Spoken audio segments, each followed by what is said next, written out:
Okay, तो हम लोग स्टार्ट कर लेते हैं इलेक्ट्रिक करंट, है ना। इलेक्ट्रिक करंट में क्या क्या टर्म्स से पहले समझ लेते हैं। इलेक्ट्रिक करंट्स में एक्चुअली जो स्टार्टिंग होता है ये चार्ज से, है ना। इसके पीछे बहुत बड़ा स्टोरी है। पहले की बात अगर हम बात करें तो इलेक्ट्रिक करंट में ना, ये इंसान करंट को पहले जानता है। जब से इलेक्ट्रॉन का डिस्कवरी नहीं हुआ उससे पहले भी आदमी करंट को जानता था, ठीक है। तो बाद में जब डिस्कवरी हुआ इलेक्ट्रिक करंट का, तो पता चला कि ये इलेक्ट्रॉन्स के फ्लो से बनता है, ठीक है। तो उसके पहले तुम लोगों को नाइन्थ क्लास में पढ़ा होगा चार्जेस को, है ना। तो चार्जेस जान लेते थोड़ा सा क्या होता है।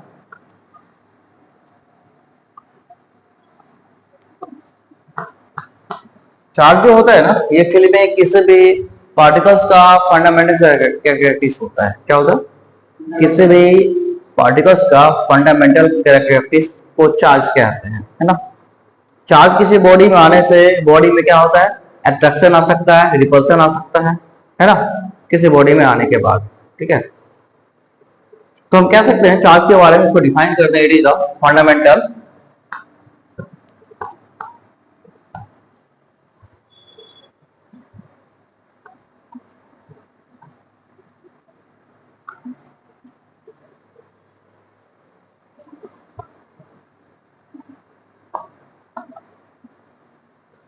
fundamental particles of an atom that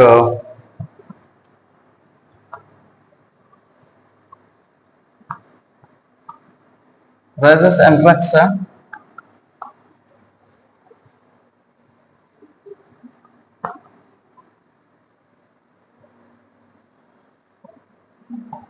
between them।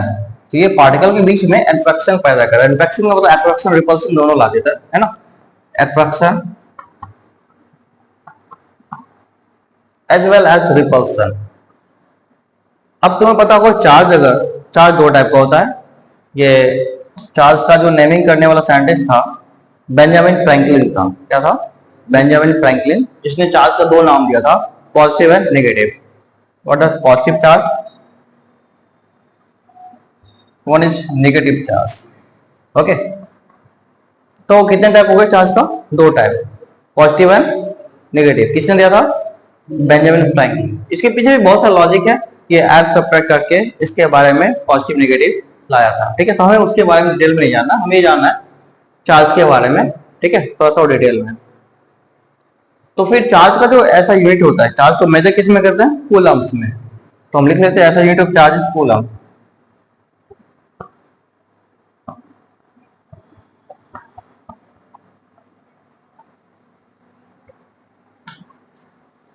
और जो सीरियस यूनिट होता है वो स्टेट कूलम होता है, लेकिन उसका जरूरत हमें नहीं पड़ता है ना। तो चार्ज का जो स्मॉल यूनिट होता है that is state coulomb.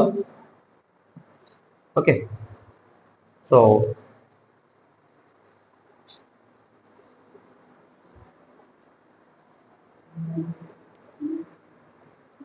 Charge को डिनोट करते हैं क्यू से। क्या होता है?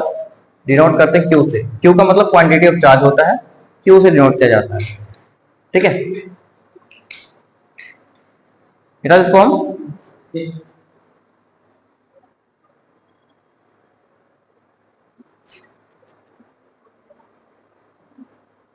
ओके, तो चार्ज के बारे में और थोड़ा हम जानते हैं डिटेल में, चार्ज क्या होता है ना।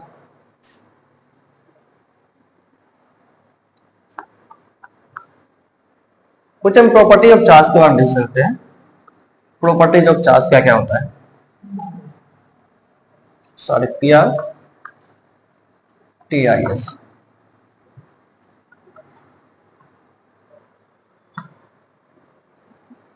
ओके,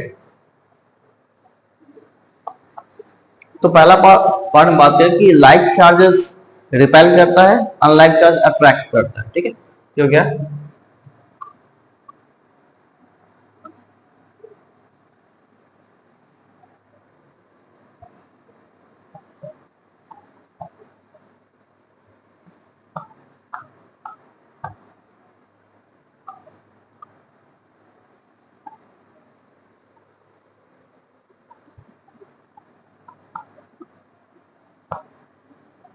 अट्रैक्ट करता है। सेकेंड बात करें तो चार्जेस जब भी होगा तो ये इंटीग्रल मल्टीपल ऑफ इलेक्ट्रॉन्स होता है।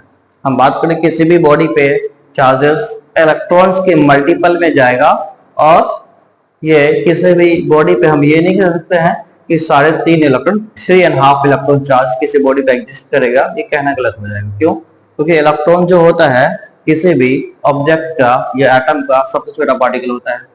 अब इलेक्ट्रॉन को तोड़ना ये पॉसिबल नहीं है अभी, हालांकि ये टूट गया है एक्चुअली। इलेक्ट्रॉन भी आगे क्वार्क में टूटा है, उससे भी छोटा पार्टिकल होता है क्वार्क पार्टिकल्स, लेकिन हमारे अभी सिलेबस में नहीं है, ना ही अभी 12 तक ये आता है। तो हमें बस इतना जानना है क्या कि चार्जेस के बारे में, जो इलेक्ट्रॉन्स होता है it is the integral multiple of electron. तो चार्जेस के बारे में ठीक है लिख लेते हैं। Charges are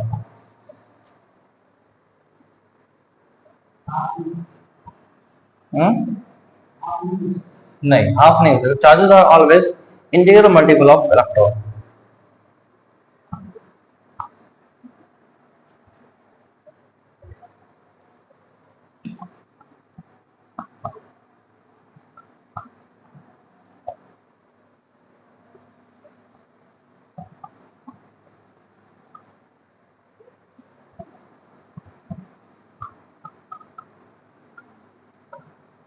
electron integers means 2 electron, 3 electron, 4 electron. Integers मतलब integers, what is integers? And positive and negative whole numbers तो इंटीजर्स। तो ये हो गया है ना। तो एग्जांपल की बात कर सकते हैं, किसी बॉडी पे 2 इलेक्ट्रॉन चार्ज आ सकता है, 5 इलेक्ट्रॉन आ सकता है ना। माइनस का 12 इलेक्ट्रॉन चार्ज हो सकता है। वो माइनस की बात हम कर लेंगे बाद में, क्योंकि इलेक्ट्रॉन नेगेटिव चार्ज होता है, इस वजह से ये नेगेटिव ही होगा, ठीक है। लेकिन हम ये नहीं कह सकते 5/7 इलेक्ट्रॉन चार्ज किसी बॉडी पे एग्जिस्ट करेगा, ये पॉसिबिलिटीज नहीं हो सकता, ठीक है। तो कोई बॉडी गेन करेगा या कोई लूज करेगा। लूज करेगा तो वो क्या होता है, पॉजिटिव चार्ज बन जाता है। गेन करेगा तो नेगेटिव चार्ज हो जाएगा, ठीक है। तो ये डिपेंड करता है। साइन की बात हम तब करेंगे जब कोई बॉडी लूज कर रहा है इलेक्ट्रॉन्स को या गेन कर रहा है, ठीक है। ये साइन उसके अकॉर्डिंग हम डिसाइड करेंगे, ठीक है। तो साइन से भी मतलब ये है कि बॉडी लूज कर रहा है कि गेन कर रहा है, ठीक है। आगे हम इसके बाद बात करते हैं। क्लियर?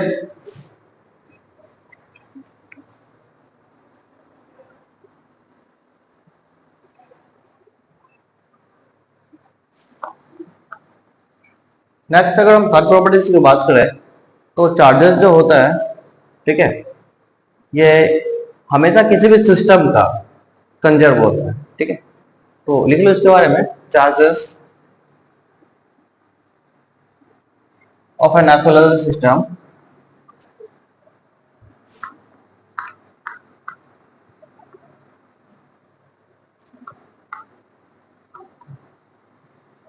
remains conserved।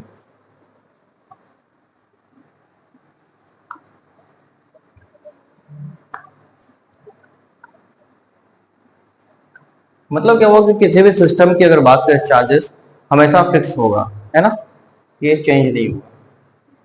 ओके, तो ये सारा कुछ प्रॉपर्टीज था चार्जेस का। उसके बाद हम बात करते हैं चार्ज से क्या क्या चीजें बनता है ना। अच्छा, जो चार्ज का हम एल्जेब्रिक सम करते हैं, ठीक है। चार्ज जो होता है इसका सम, मतलब कि हम चार्ज को कैसे ऐड करेंगे, कि जस्ट लाइक हम अलजेब्रा को जैसे ऐड करते हैं अलजेब्रा मैथमेटिक्स को, वैसे चार्ज को भी ऐड किया जा सकता है ना। तो charge also follow the rules of algebraic addition and subtraction, ठीक है। Put here charges follow the rules of algebraic addition and subtraction।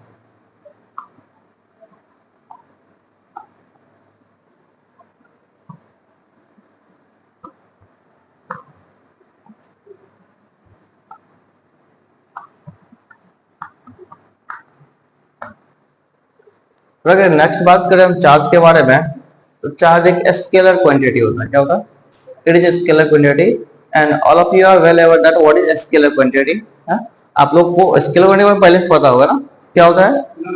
हाँ, सिर्फ क्या होता है उसके पास मैग्नीट्यूड होता है, डायरेक्शन नहीं होता है। तो सो चार्जेस आर स्केलर क्वांटिटी।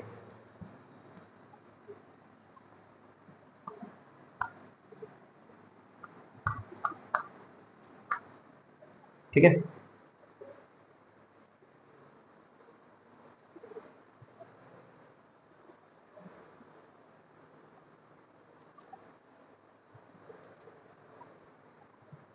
इसको मिटा दें।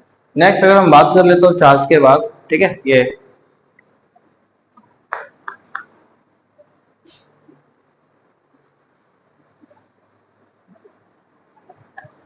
वन कूलम चार्ज, और पहले हम वन इलेक्ट्रॉन की बात करें तो वन इलेक्ट्रॉन में जो चार्जेस होता है ये होता है 1.6 इंटू 10⁻⁻⁹ कूलम।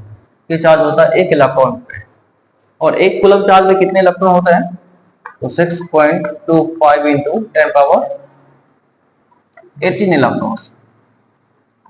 ठीक है, एक कूलम चार्ज में इतने इलेक्ट्रॉन्स होते हैं और एक इलेक्ट्रॉन पे इतने कूलम चार्ज होते हैं। ये आपको याद रखना है ना हमेशा, ये न्यूमेरिकल्स में बहुत काम आने वाला है।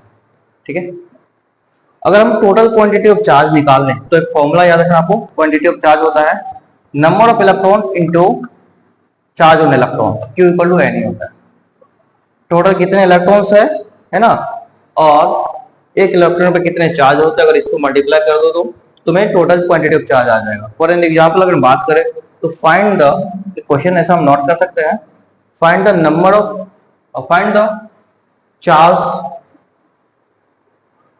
और क्वांटिटी ऑफ चार्ज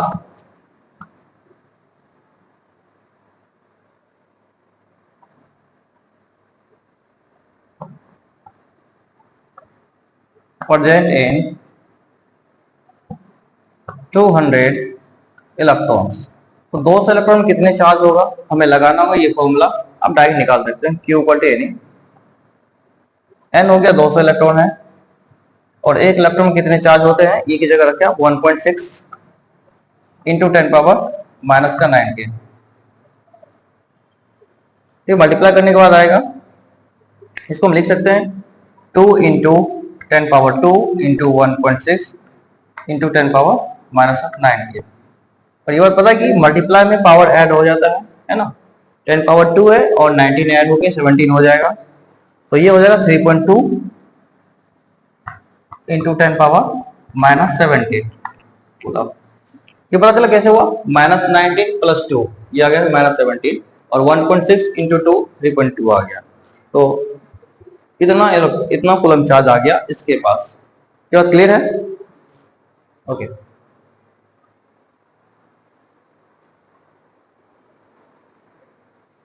थोड़ा सा चार्ज के बारे में और डिटेल में जाने तो चार्ज से क्या होता है कि हमारे पास चार्ज जो होता है ना, ये दो तरीके के फिनोमेनन काम करता है। पहला जो होता है चार्ज से क्या बनता है, अगर चार्ज रुका हुआ है तो वो इलेक्ट्रिक फील्ड बनाएगा। क्या बनाएगा? तो stationary charge, whatever the charges are there, if they are stationary they will create electric field, and if charges are moving then it will create a magnetic field. Due to electric current it will form magnetic field. So magnetic field का हम next time पढ़ने वाले chapter में। तो अभी हम charge के बारे में, दोनों चार्ज के बारे में पढ़ेंगे, रेस्ट चार्ज और मोशन चार्ज के बारे में। ठीक है, तो पहले हम देख लेते हैं, if charges are rest then what phenomena are caused by the rest charges।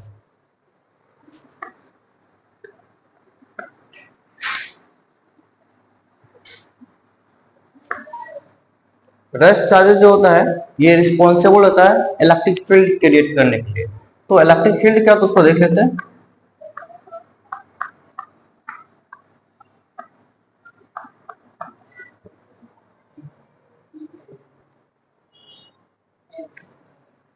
Electric field, okay okay, FI, ठीक है। तो इलेक्ट्रिक फील्ड की वजह से हमें जो चार्जेस मिलेंगे है ना, ये इलेक्ट्रिक फील्ड जो होने वाला है चार्जेस से क्या क्या होने वाला है, देखिए मान लेते हैं एक चार्जेस है पॉजिटिव चार्ज, ठीक है। तो पॉजिटिव चार्जेस हम मानते हैं कि एक ऐसे लाइन निकलता है इलेक्ट्रिक फील्ड के लिए। तो इलेक्ट्रिक फील्ड क्या होगा, इस चार्ज के चारों ओर के स्पेस, इस स्पेस में इस चार्ज के द्वारा जो फोर्स लगेगा वो हमें अगर डिटेक्ट हो जाए जिस रेंज तक में, उसको बोलेंगे इलेक्ट्रिक फील्ड। फिर से हम बता रहे हैं कि ये चार्जेस जो है इनके चारों ओर जहां तक फोर्स डिटेक्ट किया जा सकता है इस चार्ज की वजह से, पता किया जा सकता है, वो चारों ओर क्या होगा, इसका इलेक्ट्रिक फील्ड हो जाएगा। ठीक है, हम बात कर लेते हैं। हाँ, जैसे मैग्नेट में मैग्नेटिक फील्ड होता है, उसी तरीके से चार्जेस में इलेक्ट्रिक फील्ड होता है। ठीक है, तो हम बात करते हैं इलेक्ट्रिक फील्ड।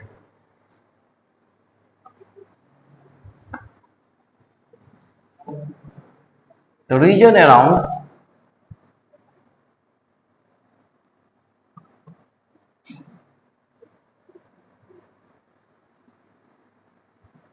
charge, इस रीजन का मतलब तो एरिया, क्षेत्र है, इन विच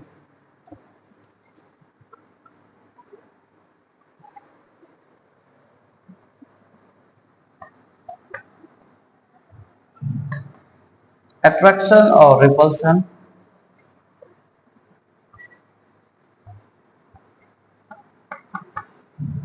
by the charge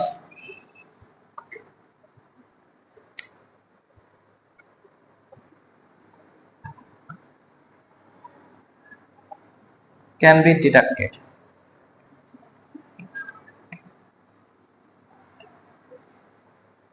तो इस रीजन की बात करें तो ऐसे है ना, इस चार्ज के चारों जो रीजन होगा, जहां तक अट्रैक्शन और रिपल्शन पता किया जा सकता है और मिल सकता है, दैट्स कॉल, ये रीजन क्या कहलाएगा, इलेक्ट्रिक फील्ड।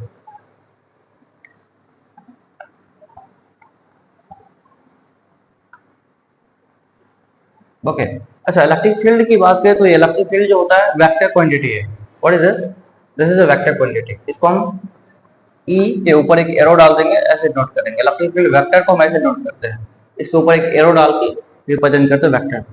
ठीक है,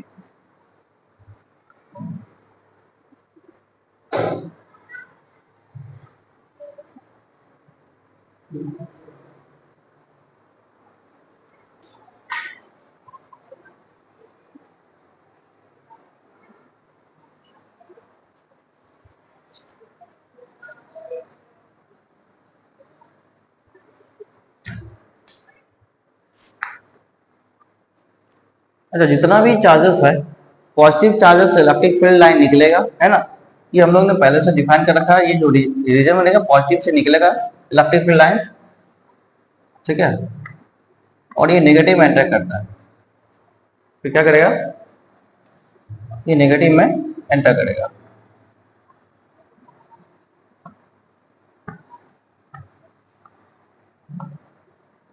पॉजिटिव से निकलेगा, नेगेटिव में एंटर करेगा, ये हमेशा ध्यान रखना।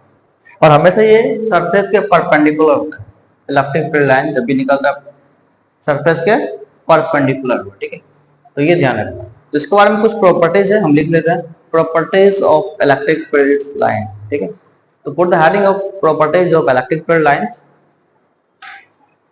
तो इसको बड़ा मिटा दो।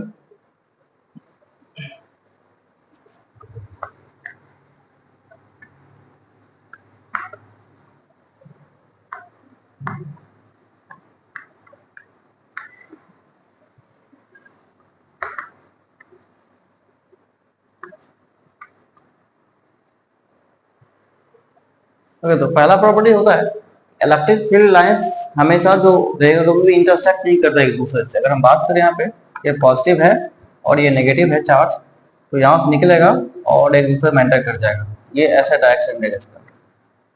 फिर यहाँ से निकलेगा,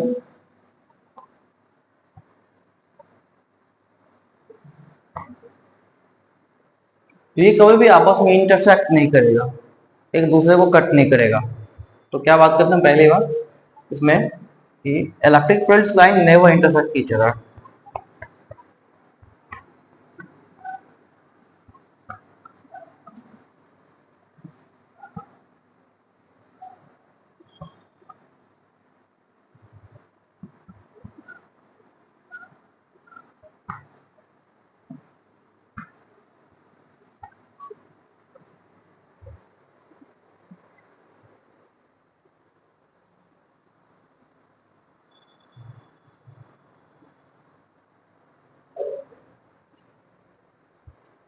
डन। दूसरा इसमें हम बात करते हैं, इलेक्ट्रिक फील्ड लाइन हमेशा परपेंडिकुलर होता है।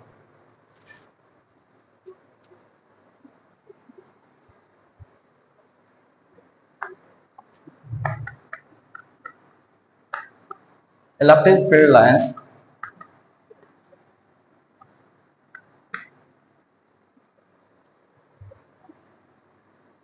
perpendicular to surface of charge.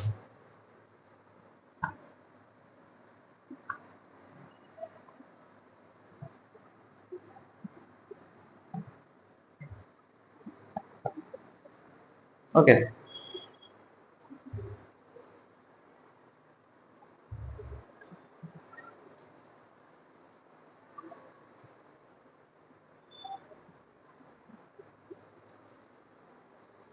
Next बात करें तो देखो जो इसका इलेक्ट्रिक फील्ड लाइंस का और चार्ज का जो रिलेशन होता है एक दूसरे के प्रोपोर्शनल होता है। मतलब क्या हुआ, जितने ज्यादा चार्ज होंगे उतने ज्यादा इलेक्ट्रिक फील्ड लाइंस बनेंगे। ठीक है, तो लिख दो इधर number of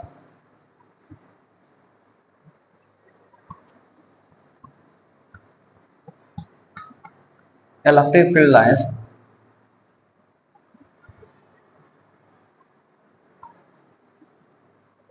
proportional to magnitude of charge.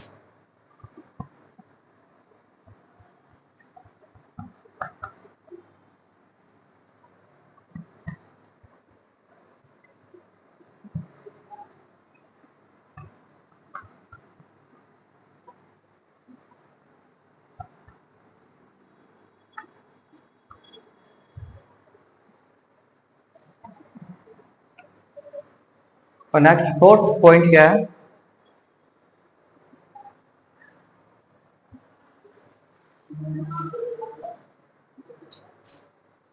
Next हो जाएगा दो इसमें बात करें तो जो पॉजिटिव चार्ज से ये ओरिजिनेट होता है और नेगेटिव पे एंड होगा। ठीक है, तो लिख लेते हैं यहाँ पे electric field line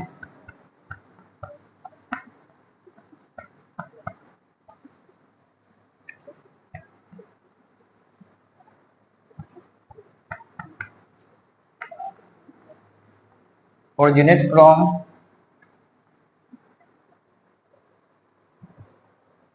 positive charge and enter into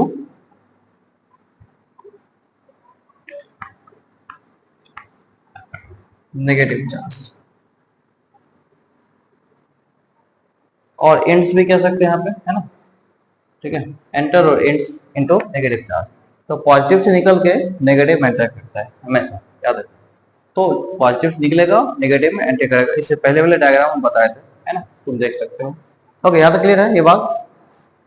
next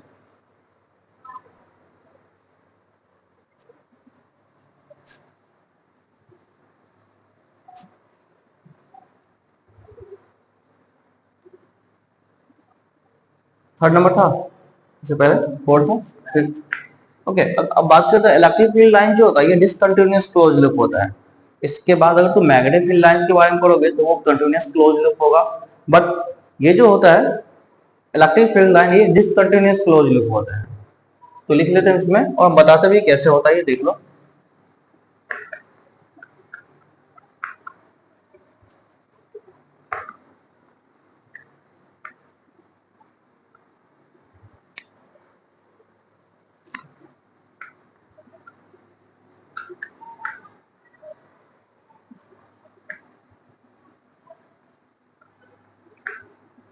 close loop, ये इलेक्ट्रिक फील्ड लाइन जो होता है ये डिसकंटिन्यूअस क्लोज लूप होता है। इसका मतलब क्या हुआ कि हम बात करें तो ये पॉजिटिव चार्ज और ये नेगेटिव चार्ज रहा, यहाँ से निकल के यहाँ पे आया, तो तुम देखोगे हाफ सर्कल बन रहा है ना। यहाँ से ये लाइन जाएगा तो ये यहाँ से स्टार्ट होकर अगर ये घूम के यहाँ से आ जाता तो ये कंटिन्यूअस क्लोज हो जाता। लेकिन अभी देखो यहाँ से आधा इधर गया है, अब लेकिन यहाँ से इधर गया, तो ये डिसकंटिन्यूअस है। ठीक है, ओके।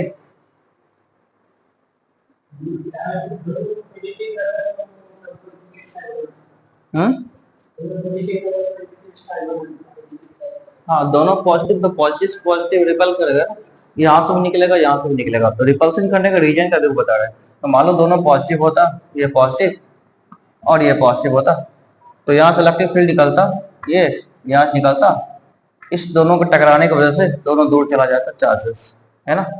तो ये ऐसे हो जाता है ये, ये ऐसे निकल जाएगा, यहाँ से ऐसे निकल जाएगा, ठीक है। तो ये हो जाएगा तुम्हारा, अगर दो पॉजिटिव चार्ज होगा तो उसका इलेक्ट्रिक फील्ड लाइंस ऐसा बनेगा, ठीक है। क्योंकि दोनों का अपना पॉजिटिव, दोनों का अपना जो है इलेक्ट्रिक फील्ड लाइंस ये निकलेगा, ठीक है। और दोनों का सेम होने की वजह से आपस में टकराएगा नहीं। तुमको बोलते इंटर एक एक दूसरे को क्रॉस नहीं करता है, तो ऐसा नहीं कि इधर क्रॉस करके निकल जाएगा, है ना, क्रॉस नहीं करता है, इसलिए ये यहाँ से घूम जाएगा, ये यहाँ से घूम जाएगा।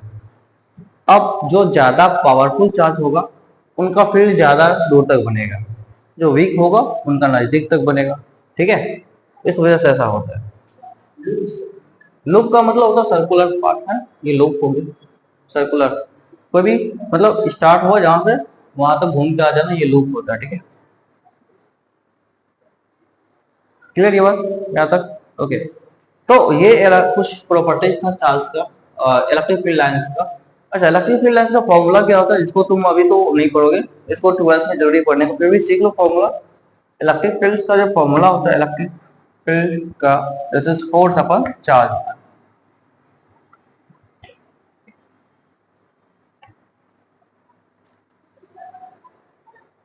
ठीक है। अब ये फोर्स के बारे में थोड़ा सा हम देखने वाला है कि जब दो चार्जेस होता है उनके बीच में फोर्स कैसे लगता है। तो ये कूलम्ब्स ने दिया था, इसको हम बोलते हैं कूलम्ब्स लॉ के अकॉर्डिंग ये आता है। तो कूलम्ब्स लॉ को हम जो है इसके बाद नेक्स्ट टाइम पढ़ने वाले हैं, ठीक है। यहाँ तक अभी रखना है ना। एक साथ नहीं पूरा पढ़ना, जिसका जितना पढ़ना है उसको कंप्लीट कर लेना, ऐसे नहीं पूरा बुक खत्म कर दे फिर आया कुछ नहीं है। क्लियर ये बात?